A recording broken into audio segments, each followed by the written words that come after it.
Hey y'all, CB here at MDS Welding. Just real quick, I want to go over something that's come up again, and this was something that come up again recently on one of the Art Captain Facebook pages, where there's been a lot of discussion and questions asked, people saying, can I run my Art Captain off of a generator? And if I run my Art Captain off of a generator, what size generator should I use? I've said before and done videos before where I said, it depends. You know, how much are you going to turn it up? Like if you're going to run it wide open, you're going to need more of a generator than if you're going to turn it down and use small electrodes or really small diameter flux core wire. But recently there was a fellow, Mr. Curtis, had put a post on the Art Captain Facebook page where he was saying that he had a 2,500 watt generator. He was talking about running a 3/32 rod on fairly low amps. But he was wanting to know what people thought, if it was acceptable, because he had a MiG 250 and a TIG 205 that he wanted to run off this 2,500 watt generator, and wanted to know if it was acceptable. I made a comment that I felt like twice that was questionable. I'm not 100% sure on a MiG 250 or TIG 205. I'm not 100% sure, you know, depending on where you're setting, but I'm saying I'm not 100% sure that 5,000 is enough. If you want to tell people what size generator they need, I would start at like 7,000. That's not to say that it won't run off a smaller generator. There's a lot of concerns people have about damaging the generator or damaging the inverter or causing a problem by running off of a generator. Now, I've been running my Art Captains off a generator for 2 years. I've been running electrical things off of generators for 30 years. I have opinions, okay? The way I shared my opinion on the post was, I said I would consider the 2,500 too small, and double that would be questionable. And I was saying that based on not based on the fact that he's going to run a 3/32 rod and on low amps and burn 2 rods and stop. That's not what I was basing my opinion that I was giving on. I was basing it on the fact that he's saying, do you think it's acceptable to run a MiG 250 and a TIG 205 off a 2,500 watt generator? I don't think that's acceptable. And I shared that as an opinion, saying, I don't consider that a good idea, basically. Well, this Ernie Van Boven from up in Duncan, British Columbia, who could have made his own comment on the post, you know, he didn't. He broke into my comment, and he broke into the conversation commenting on my comment, saying that what I was saying could not be true. Well, if a guy's 50 years old and he's been a certified welder since 1992, you can't say that his opinion can't be true. My opinion's true because it's mine. It belongs to me. It's not for you to change. It's not for you to figure out. It's not for you to calculate. This guy was trying to use math calculations based on the 3/32 rod and the low amps, and he said, that's only 2,400 watts. So if you got a 2,500 watt generator, you're good. That's fine. And I told the guy, if you want to tell people that running a MiG 250 and running a TIG 205 off a 2,500 watt generator is a good idea, then you by all means tell them that, but I'm not gonna. I don't think it's adequate. He's trying to use math calculations to say that my opinion is wrong. I mean, another way to say that is like the brick nose dually, my old brick nose dually. If I was putting tires on that truck does not weigh over 15,000 pounds, okay? And I can buy load range D tires for that truck that are rated for 2,500 pounds. Those would be 8-ply tires. Is that acceptable? Well, you can calculate it and say, well, you got 6 tires rated at 2,500 pounds per tire. That's 15,000 pounds. So you can run those load range D tires on that truck. Well, I'm not gonna. I run load range E tires because in the over 30 years that I've been driving trucks, I'm telling you right now, I want a 10-ply tire on my truck. Every time I run a load range D or an 8-ply tire, I get flats. When I run load range E tires that are 10-ply tires, I don't get flats. So you can calculate all you want. As far as I'm concerned, you're not going to change my opinion. I run load range E tires. That's the same way I feel about this generator thing. If I say that I think a 2,500 watt generator is inadequate to run those welding machines, that's my opinion. You can calculate all you want. And if you want to tell people that running that off of that generator is fine, you can do that. But you're not going to change my mind. A 2,500 watt generator is not adequate as far as I'm concerned. I would not plug a MiG 250 or a TIG 205 into a 2,500 watt generator. Now, the reason I say that is because in my experience, that's going to eventually cause you a problem. And the way this works with generators and breakers both, the way this works is when you overload the circuit, you're going to trip either a circuit breaker, a GFI, or whatever it has for load protection. Every time you do that, that thing's going to trip probably easier. So if you've got a 20 amp breaker that's probably going to trip at 18, and you trip it, next time it's probably going to trip at 17 or something less. And then every time consecutively that you trip it, you're going to damage that device, and eventually you're going to have to replace it. You're going to have to take out the GFI, you're going to have to take out the circuit breaker, you're going to have to take out whatever it is, and you're going to have to put a new one in it. And it's not because you can't do a math calculation and say, hey, this is enough. You can do that, but you're not, those calculations they don't allow for the heat buildup that you get from continuous welding. They don't allow for the increase in resistance you get in your welding cables as they get hot. They don't allow for the time that you might accidentally strike your arc and have a different arc length and the machine surge to try to compensate for it or something. Those spikes happen. Even on low amps it can happen.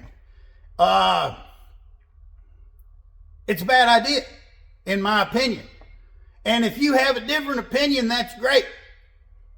But it's poor etiquette on the Facebook page, and it causes nothing but problems when people go and tell somebody that somebody else's opinion's wrong. If you want to share your opinion, that's what the social media is for. Share your opinion. Don't go attacking people or whatever by saying that, like I said, when he was using his math calculations to try to say that my opinion's wrong, how can you determine what I think's acceptable? The guy's asking, do you think it's acceptable? Well, this is like, share what you think. That's what we're doing. And I explained, look, if you want to tell people that a 2,500 watt generator is enough, then by all means do so. Shout it from the rooftops. It's fine with me. Make your own comment that says that. But don't come saying that my opinion can't be true. My opinion's true because it's mine. It's not yours. This is from my experience. And then this guy's response was like, he wanted to tell me that, he told me that I was either too high on myself or too ignorant to give accurate information. And at that point I said, well, look, it's clear you're one of these internet assholes that is hiding, you're a keyboard jockey. You're saying shit, you're willing to type shit into your computer and send it to me that you ain't got the balls to stand face to face with me and say. That's what makes you a keyboard jockey.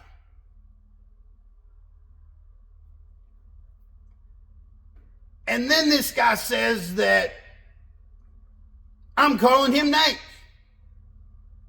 after he called me arrogant and too high on myself to give accurate information, he says that I'm being juvenile for calling him names.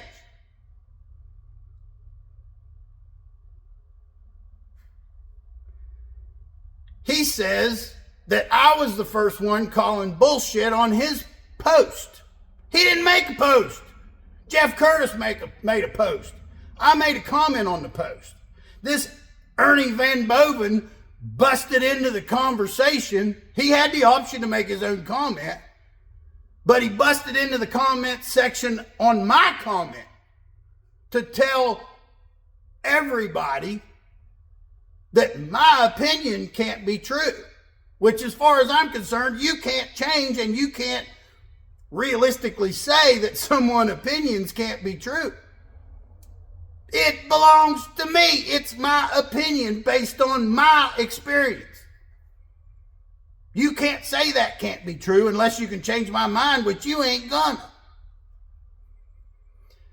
Not gonna waste any more time on this. But look, guys, there's no room for this kind of bullshit in this arena. What we're dealing with, me being an Art Captain affiliate for the last 2 years, what we're dealing with is this. You have a lot of people with limited experience in welding that are now able to afford welding equipment that is not only good quality and durable and welds good, but it's affordable to where people can get their hands on it. And this is great. This is why I'm involved with it. I want to help the farmers that want to fix their own stuff. I want to help the guys that tinker in their garage and help them get their children involved and help people to get the hands-on stuff. Young, early, you know, when I see these stories about 10-year-old kids that are in their garage with their dad TIG welding, this stuff jacks me up. I love it. But to get guys like this Ernie Van Boven up in Duncan, British Columbia, you know, to come on my comment and basically attack me, just about everybody else that commented on Jeff Curtis's post said that the 2,500 watt generator was nowhere near big enough. And there were some people recommending, just about everybody was recommending generators way bigger than me. And this Ernie Van Boven didn't say shit to them. He just kept coming at me. I don't know why he has a great big throbbing heart on for CB Phillips at NBS Welding, but the guy's got an issue. The information that we got, though, out of it is Jeff Curtis has connected a MiG 250 to a 2,500 watt generator. He ran it a little bit with a 332nd rod on low amps and didn't have a problem. I gotta say, which I said long before this Ernie Van Boven busted in, when we were having a reasonable conversation between me and Jeff Curtis, I gotta say that that's the smallest generator that I'm aware of that anybody's run an Art Captain off of. So whether I recommend it or don't recommend it, I can tell you that he did it. He said later, just because he wanted to, that he decided to try a 1/8 inch rod. And he said the generator didn't sound good. It sounded like it was bogging down so bad, like he only welded an inch and stopped because he was afraid that it was going to hurt something. As far as I'm concerned, even if he continued running a 332nd rod on 75 amps, something bad's going to happen, because in my experience, that the components, no matter what math you do, the components in the smaller units are just lighter components. Those components build up heat. When they build up heat, everything has to elevate power-wise.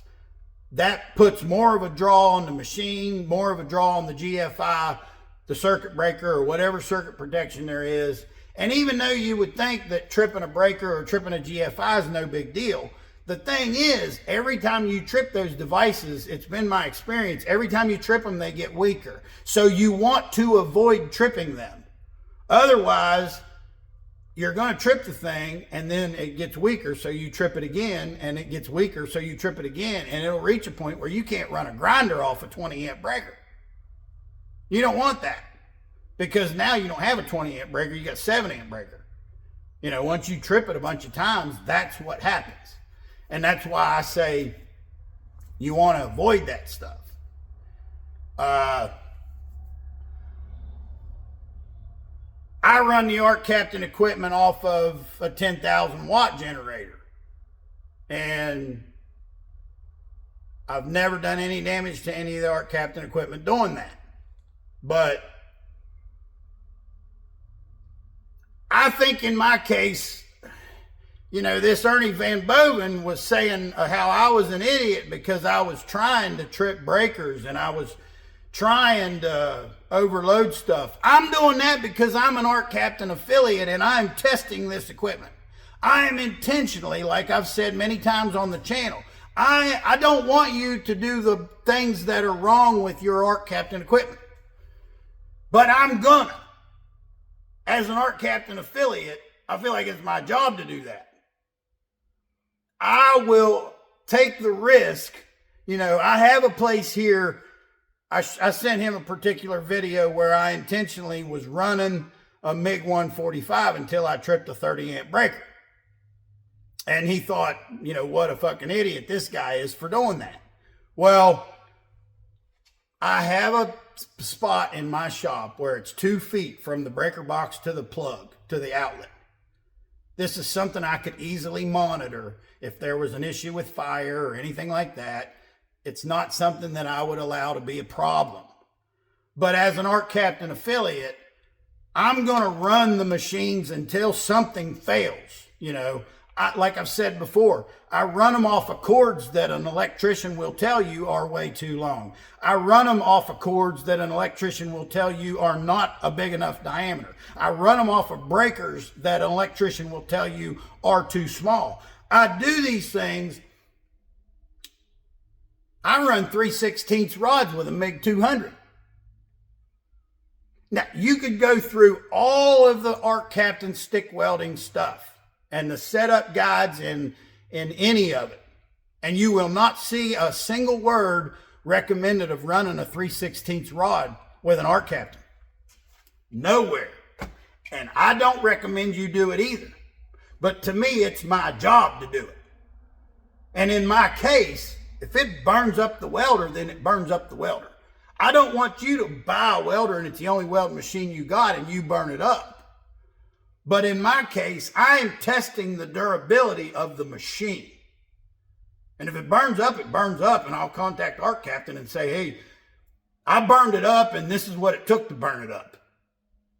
And since I've been doing that for 2 years, Arc Captain gets back to me and they say, hey, keep on doing what you're doing. Because not only do we appreciate your efforts in testing our equipment, but we basically design around what you do, CB Phillips. I'm thankful for that. I mean, this company is contacting me and telling me we are designing our equipment around the abuse that you're putting it through. So I'm doing what I'm doing for a reason, and I'm always on my channel telling the viewer, don't do this. Don't try this at home. But I'm going to do it because as an Arc Captain affiliate, I feel like it's my job. So anyways, guys, the generator thing, I'm going to go back to what I said in previous videos. You know, what size generator do you need? Hey, it depends on what you're going to run. For Mr. Curtis to run off a 2500 watt, running a 3/32 rod at like 60 or 70 amps, he did it. And that's the smallest generator that I know of. And I'm not going to recommend you do that. I'm still going to say, in my opinion, the minimum I would run off of would be a 5000 watt. If you're going to run the machine, I would say the mid-range I would recommend would be a 7,000. I still believe that. And I'm going to tell you right now, that Miller Trailblazer on that truck right there has a 20 amp GFI. And if I run the smallest Arc Captain machine I've got, a MiG 145, with the smallest electrode I can burn, 30 thousandths flux core wire, on 100 amps, I can run that long enough to trip the 20 amp on the 110 volt on that machine. And that's the reason why I've made an adapter to pull 110 volt off of the 220, and I plug my 145 into that when I run it off the Super Service truck, off the Miller Trailblazer 302. And when I do that, I don't have more, I don't get more breaker, but it doesn't trip. And not only can I run over 100 amps doing that, when I'm pulling 110 off of my 220, I can run a MiG 145 wide open at 145 amps, all I want, and not trip anything. Why? Is it because I'm getting more? No. It's actually, the 220 would be 60 amps. So if you're pulling 110 off of 220 on that machine, you're getting 30 amps. And at 145 amps wide open on that machine, it probably should trip that. So why doesn't it? Because on the 220, everything's built heavy. It's just built heavier. Every copper connector on the 220 on the machine is thicker and heavier. So it doesn't build up the heat. That doesn't hurt the circuit protection. If you got a 2,500 watt generator and you want to run your welder off of it, you got to run it easy, because it's probably not built out of enough copper to keep it from getting hot. And just a note on welding. If you're welding on equipment, farmers, a lot of the stuff you're going to be welding on with your 7018 is what I would call dissimilar metals. And when I say dissimilar metals, I mean it's not all mild steel. There's going to be things that are hardened steel. There's going to be things that are tempered or whatever. A 7018 is a great thing to weld that stuff with if you have to do a weld repair on that kind of stuff. Virtually all frames are an upgraded steel or a higher tensile strength steel. Those materials are more prone to cracking. Well, from a welding standpoint, the worst thing you can do to that material is weld an inch and stop and let it cool down, and then weld an inch and stop and let it cool down. And you don't want to take high tensile steel and heat it up and cool it down, heat it up, cool it down, heat it up, cool it down. It's the wrong way to weld it. You're going to induce more cracking, more risk of having issues if you weld that way. The best way to weld something like that is definitely with a low hydrogen rod with a 7018. But you need to start welding, heat that up to the temperature that you need to heat it to get it welded, and then get out of there and let it cool down. That's going to be the best chance to avoid cracking. Even though you're welding dissimilar metals, you may be welding a mild steel plate to a high tensile strength frame. Those are what I would call dissimilar metals. They're gonna expand and contract at different rates. So you don't want to heat it up and cool it down and heat it up and cool it down by constantly stopping. It's a bad welding practice. You want to weld on it and weld on it and weld on it till you're done, so it gets quite hot. And there's going to be a million guys say, oh, you need to preheat, you need to post heat. You don't need to do that shit if you weld it right. 3 decades, I'm not a preheater. I'm not a post heater. The only time I do that's on cast iron. dissimilar metals, I can go in there, get all the welding done, get out of there. It will cool down fairly slow because of the way I've heated. The annealing is going to be the best we can get it, and that's all you can ask for to get the job done. But if you're trying to baby a welder and a generator and weld an inch and weld an inch and weld an inch and weld an inch, it's the worst thing you can do welding wise. So I'm going to wrap this up. I got to get to work in the shop today. Just this thing with the generator thing keeps coming up, and we want the latest information. I appreciate the Facebook page, but these keyboard jockeys like this Ernie Van Boven there in Duncan, BC, we don't need that. You know, he can do all the calculations he wants. He can make his own comments all he wants. But for him to break into other people's conversations, break into other people's comments, break into someone's comment where they've offered their opinion and try to tell them that that is wrong, we don't need that. You know, make your own post, or at least make your own comment. Stay out of mine, okay? Thanks, y'all. And remember, learn how to work with what you got, and that way you always have everything you need.